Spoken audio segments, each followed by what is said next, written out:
Yaman. Salaman.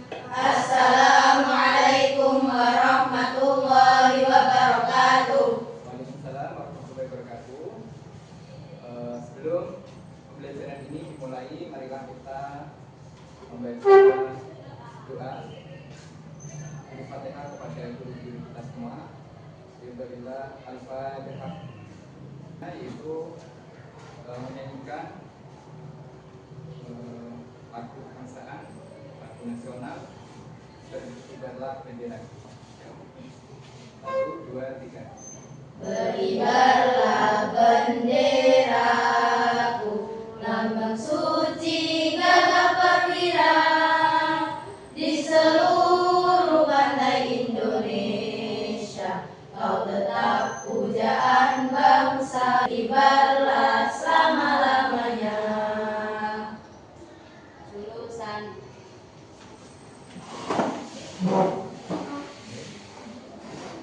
Sebelum pembelajaran ini dimulai, saya absen dulu.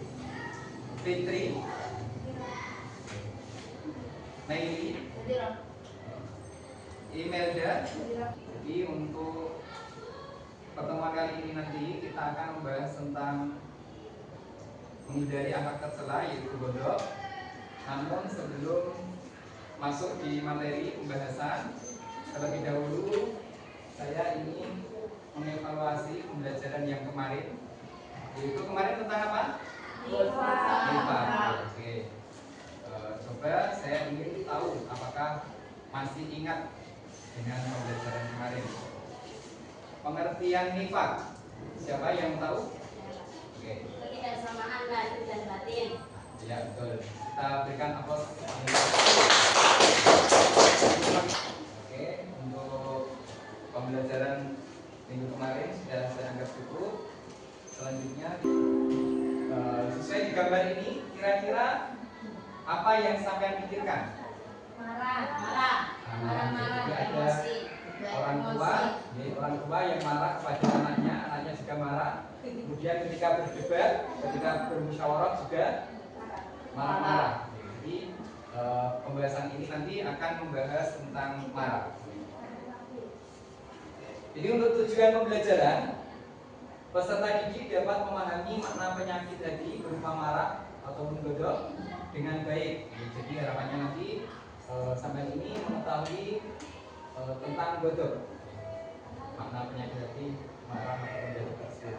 Kemudian didik dapat mengkomunikasikan hasil pemahaman mengenai marah secara lisan maupun tulisan dengan benar. Jadi nanti silahkan untuk materi-materinya ditulis, kemudian juga dipresentasikan. Jadi nanti ada perwakilan yang membacakan hasil daripada temuan-temuan ataupun hasil dari jenengan yang carikan. Kemudian untuk manfaat pembelajaran, yang pertama adalah peserta didik memahami makna marah, godok, penyebab dan dampaknya dalam kehidupan sehari-hari. Ini adalah marah, dampaknya apa? Nanti harapannya setelah ada pembelajaran ini kalian bisa mengetahuinya. Kemudian peserta didik belajar mengendalikan emosi, tidak mudah marah dan menjaga hubungan baik dengan orang lain. Jadi harapannya dengan memahami marah ini nanti sampean ini bisa menghindarkan diri dari sifat marah. Karena marah ini banyak sekali mazharatnya, sehingga tidaklah seorang muslim jangan sampai mempunyai sifat marah. Oke, untuk pembelajaran ini nanti akan saya bagi menjadi beberapa kelompok, bisa berkumpul dengan yang nomor 1, kelompok 2 bisa berkumpul dengan kelompok nomor 2, dan kelompok bisa berada pada mana?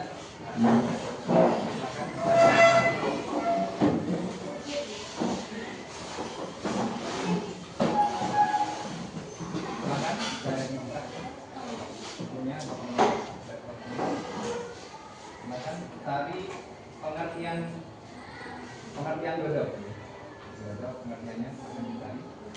Ada yang menulis? Ini saya kasih waktu 5 menit ya untuk materinya. Silakan dicari selama 5 menit. Nanti setelah 5 menit yang datang nanti presentasi. evaluasi ya. Pengertian bodoh, Pak. Ya, silakan cari pengertian bodoh.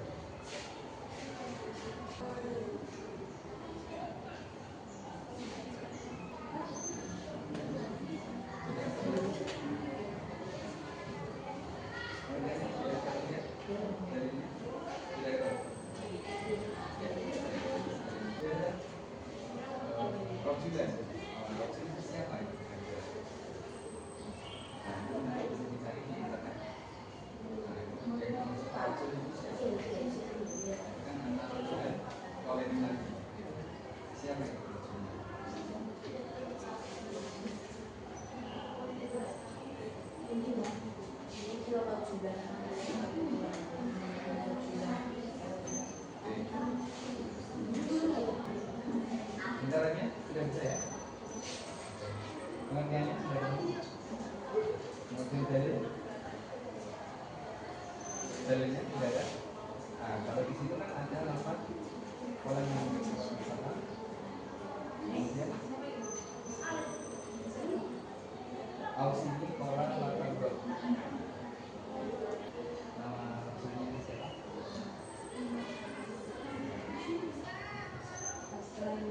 Sudah bilang ya? Sudah. Namanya siapa? Iya. Untuk selanjutnya adalah presentasi. Siapa yang mewakili untuk presentasi?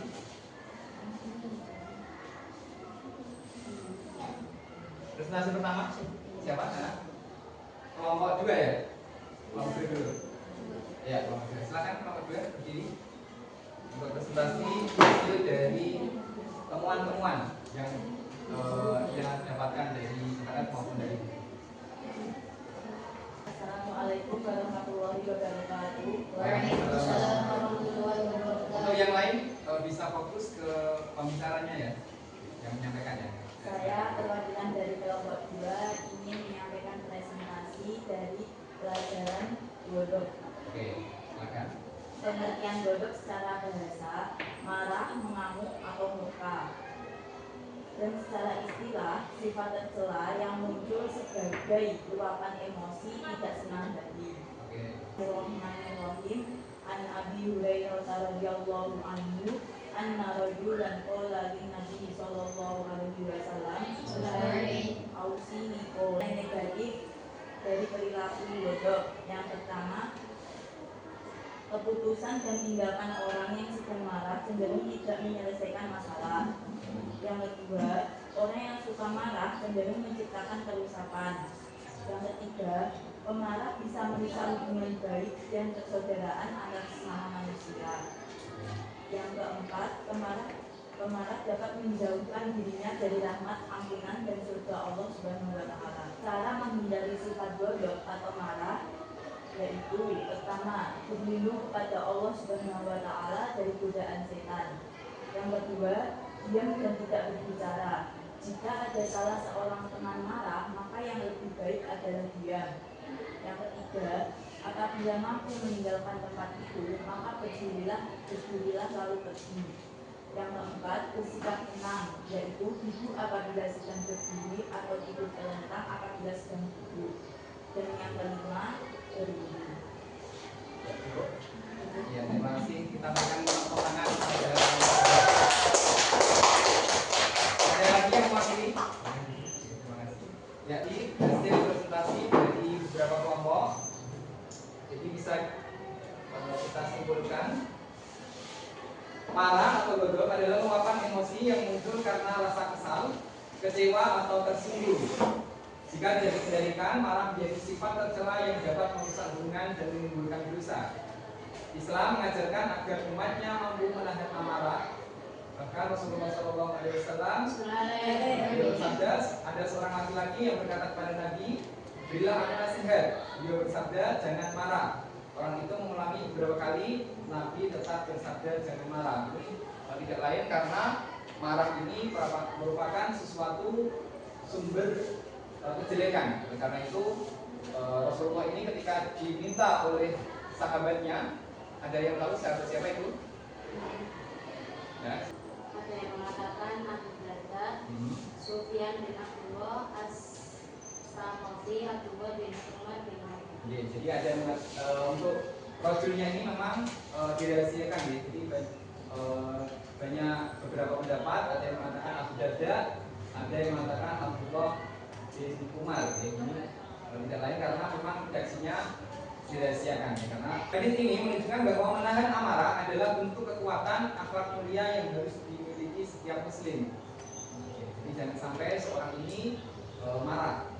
Kemudian marah yang tidak terkendali membawa dampak buruk seperti pertengkaran, hilangnya akal sehat, penyesalan dan rusaknya kehormatan diri. Untuk menghindarinya, Islam menganjurkan beberapa cara, antara lain membaca ta'awud, yaitu a'udzubillahi minasyaitonir rajim. Jadi ketika seorang ini marah, yang pertama membaca ta'awud, karena sumber daripada marah ini adalah dari siapa? Makanya supaya kita tidak mendapatkan godaan setan, membaca ta'awud. Kemudian yang kedua adalah berdiam diri. Jadi seorang ini ketika dalam marah, keadaan marah adalah berdiam diri saja, karena kebanyakan apa yang ia katakan ini melalui kemana-mana, bisa membahayakan baik diri sendiri maupun orang lain. Karena itu daripada marah-marah, lebih baik berdiam di dengan amarahnya. Kemudian selanjutnya adalah mengubah posisi. Jadi kalau dia marah dalam keadaan berdiri, maka hendaklah dia langsung duduk. Ketika duduk masih marah, bisa berbalik.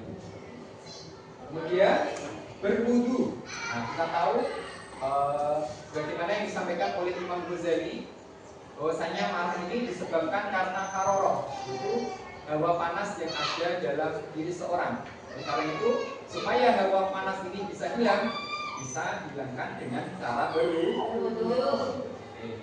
Kemudian selanjutnya adalah memperbanyak zikir, ingat kepada Allah. Jadi ketika seorang ingat kepada Allah, nanti akan dihindarkan dari sifat marah, karena dia meyakini bahwasanya baik buruk tidak lain adalah semuanya dari Allah. Makanya ketika dia ingat, oh ini mungkin cobaan bagi saya, akhirnya tidak menjadi orang yang marah.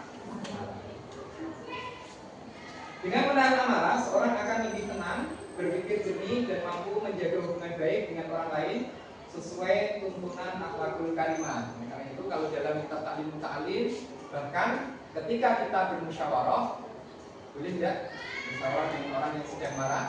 Boleh bermusyawarah dengan orang yang sedang marah, karena orang yang marah ini pikirannya tidak fokus, tidak bisa menyelesaikan masalah, bahkan marah justru menambah masalah.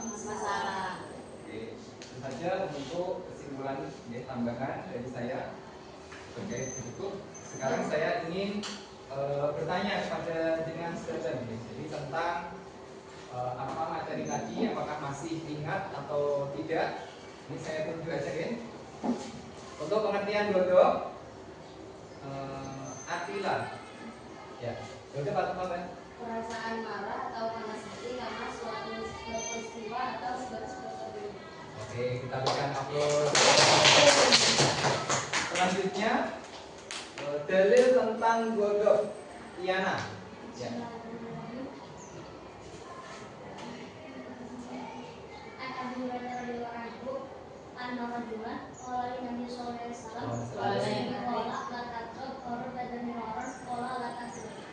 Iya, betul. Untuk selanjutnya, untuk LKPD-nya, silakan nanti dikerjakan di halaman 45 ya. Jadi untuk PR saja. Untuk minggu yang akan datang kita akan membahas tentang adab pergaulan dalam Islam. Marilah kita tutup pertemuan kali ini dengan berdoa bersama, membaca surat kafaratul majlis. Bismillahirrahmanirrahim.